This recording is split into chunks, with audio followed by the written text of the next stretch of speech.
At a recent office hours session, a student named Sarah asked, how can I relax shoulder tension? So she goes on to say, my question is not so much about posture. I seem to raise my shoulders, especially the right one, as I progress through my practice. It gets very tense and sore. My string crossings then get sloppy. I am continuously monitoring and relaxing my shoulder now and wonder if there are any tips or tricks. So to Sarah, I'd say you're already on the right track if you're monitoring it. If you're paying attention to it, then you will probably work it out on your own. But I do have some things, basically more systematic, intentional way of doing what you're doing already. So the first thing is to begin any practice session, focus a little bit on some deep breaths and doing some stretches, some fiddle yoga. This whole lesson's this question has to do with fiddle yoga, like how to relax your body, come into your body, and be aware of your body. So I'd say for this particular thing, you could do shoulder rolls back, shoulder rolls forward, and then stretch forward, stretch down and up, forward bends. I do that a lot. You can do it seated. You just sit down, maybe rest your head on a desk or table and back up, and just kind of stretching your lower back. So that's my personal thing. Another general thing you can do is to take breaks throughout a session and kind of do the same thing. Take a look every 15, 20 minutes, take a little break, pay attention to your body, breathe and stretch, move around. Stand up if you've been sitting down, and vice versa. So the next thing I want to show you that I think is very powerful technique is again more a kind of a process of bringing awareness to your playing and with your body, by keeping awareness on your body as you do more intricate things with what you play. So you'll get the idea as we go through it. I don't have a name for this process. I'm just going to call it fiddle yoga for now. And the basic idea is, say we're focusing on making your shoulder less tense. Now, this process, by the way, we can use with other physical challenges that are similar. So we'll get to that at the end.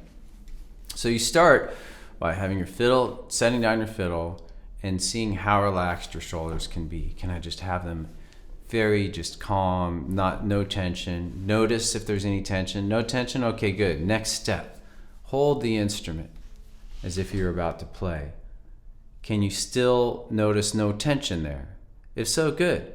And then the next step would be to kind of do some imaginary playing where you're not actually just air bowing or fingering without playing. Do you notice tension happen? If there, then try to work with it. Maybe just finger or just bow. Okay, starting to feel okay. Now the next step will be actually play an open string, open D. By the way, when I'm just doing pure bowing on open strings, I use the beginner position still.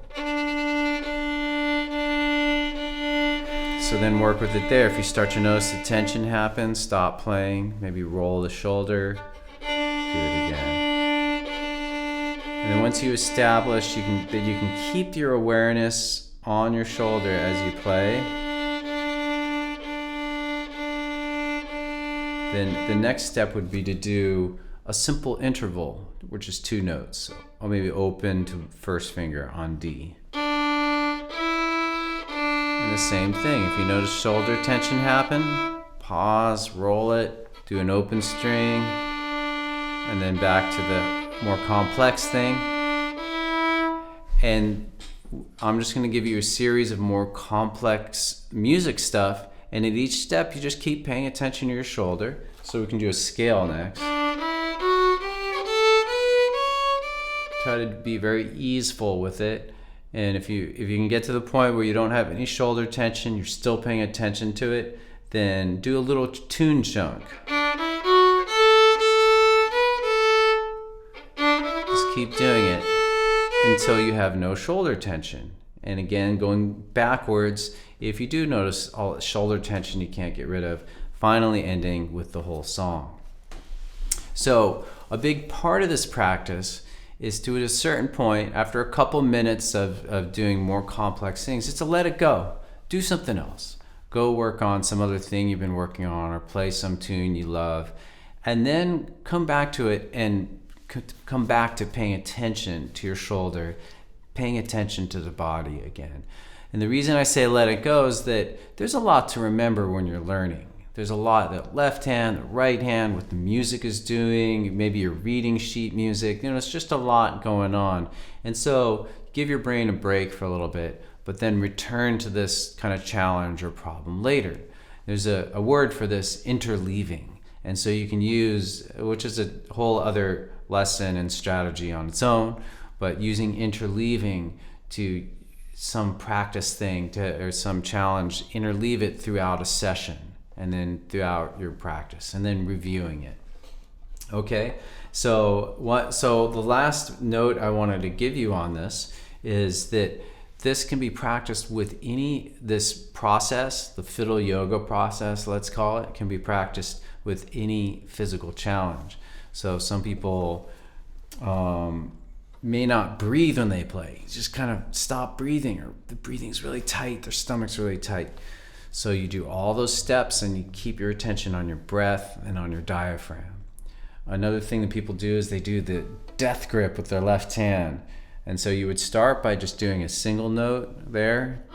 Can you not do the death grip there? Can you not do it on 2 notes? And if at any point the death grip comes back, then you stay there or work at a less complex level. Another thing that people do is they lift their fingers too high.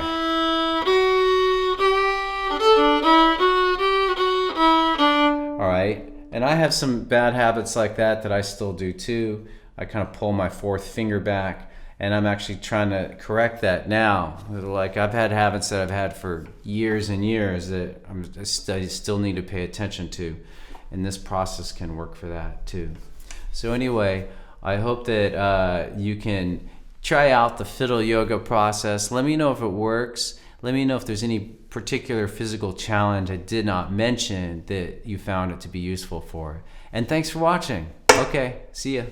Go to fiddlehead.com for a progressive step-by-step course outline, color-coded tabs, play-along tracks, sheet music, and much more. Thanks for watching the video. Excellent. And don't forget to subscribe. Thanks.